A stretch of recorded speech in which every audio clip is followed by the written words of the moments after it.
ቀለበት አድርጎላት ሰርጓን በጉጉት ስትጠብቅ የነበረችው ሙሽሪት ፍቅረኛዋ ባላሰበችው መንገድ ድንገት ጥሏት ሄዶ ልቧ ተሰብሮ ነበር። ኤላም ወደ ድሮ ፍቅረኛው እንደተመለሰና ቤተሰቦቹ የመረጡለትን እንደሚያገባ ለሷ ነግሯት ነበረ።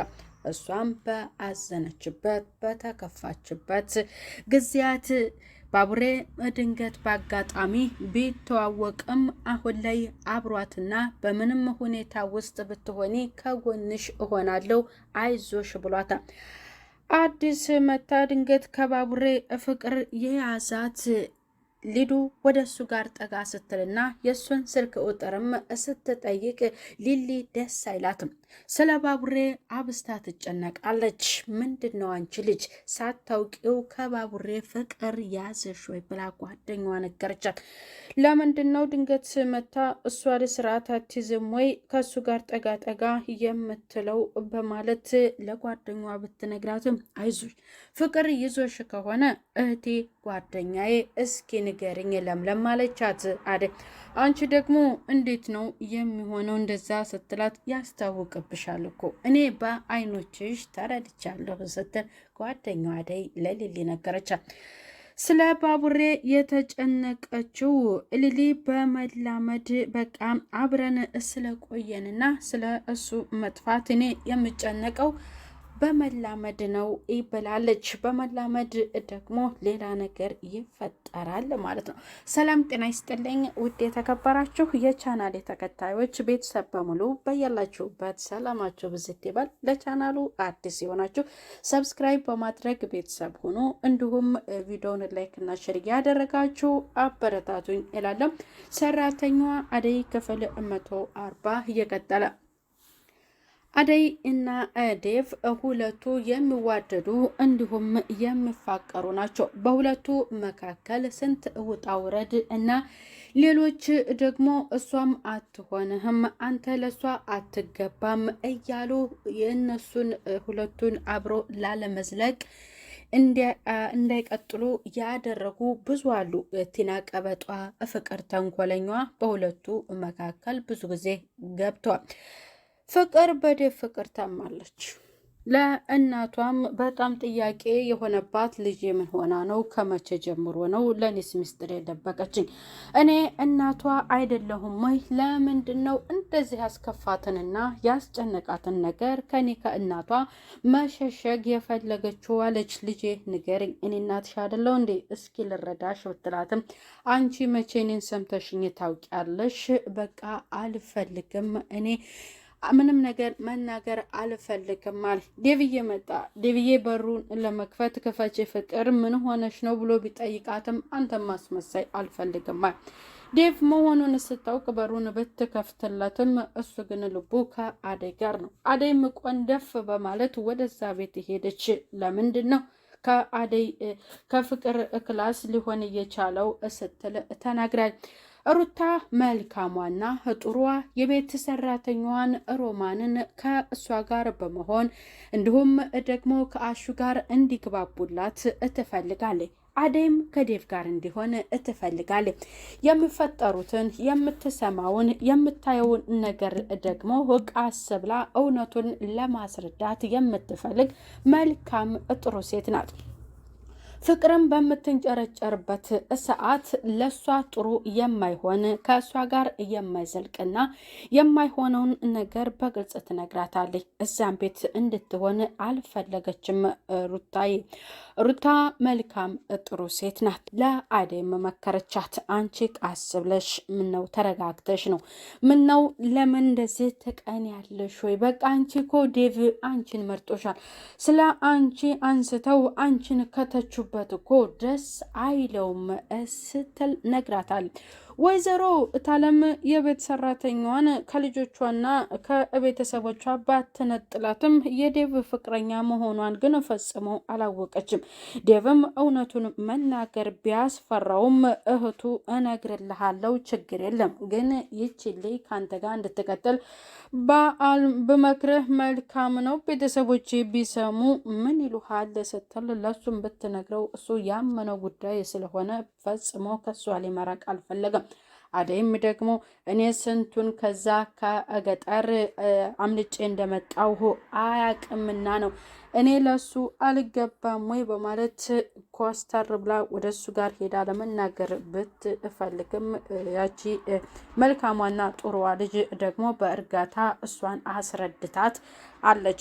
እውነቱን ከቲናና ከልዱ ካወቀች በኋላ ከዴቭ ጋር እሱ ጋር ሆና ደግሞ እሱን ሽምግልናው እንዲሁም ለቤተሰብ ማሳወቁን ስትነግረው እሷን አላስከፋትም አላስቀይማትም በማለት እሱ ደግሞ ሳያደርገው በፍቅር ማልቀስ ምክንያት ወይዘሮ ታለም ከልጇም ጋር ስለሆነች በዛ ምክንያት ደግሞ የኔን ሀሳብ ብነግራት ጥሩ ላይሆን ይችላል ብሎ ለአደይ ያላት አዎች ችግር የለም ጨርሻለሁ የኔ ፍቅር ምንም አያሳስብሽ ብሎ ለሷ ቢነግራትም አንተ ውሸታም ብለዋለች አላደረከውም እውነቱን ግን ከሁለቱ ሰምቻለሁ አለችው። ሮማንዬ የናፈቀችው አሹ ወደ ሮማን ጋር መሄድ ፈለገ። አንተ ወዛ እንሄድ ብሎ ሲነግረው ብድር አይደርስ መስሎህ ነው ወይ? እኔም በአደይ ፍቅር ስንከራተት እዛ ቤት ውሰደኝ ና እንሄድ ስልህ መቼ ትከተለኝ ነበር? በል አይደርስ መስሎ ነው በል ሂዳት አለው። አሸናፊም ያችን ልጅ እሱም ስለሚያፈቅራት ሮማንም ስለምትወደው ሮማን ግን እውነቱን መናገር አትፈልግም ትፈራለች። ከሩታዬ ጋር አብሮ ሲሆን አሸናፊ ይከፋት ነበር። ቆይ አንቺ ልጅ እሱን ልጅ ትወጂዋለሽ ወይ? እውነቱን እንድትነግሪኝ እፈልጋለሁ ብላ ለሮማን ሩታ ብትነግራትም እሷ ደግሞ አረ ከወንድምነት የዘለለ እኔ እና እሱ ምንም አይነት ግንኙነት የለንም ስትል ውሸቷን ማለት ውሸቷን ለሩታ ነገረቻት። ሩታ ደግሞ በቃ እንደዚያ ከሆነ እኔና አሹዬ አሹ ጥበቃው አብረን ስንቀመጥ ቅናት የሚባል ነገር እንዳላይብሽ ብላ ስትላት ከፋት። እንደዚያ ስላለቻት እሷም ካሹ ጋር ስትቀመጥ ሮማንዬ ስትመጣ ፊቷ በጣም ተቀይሮ ነበር።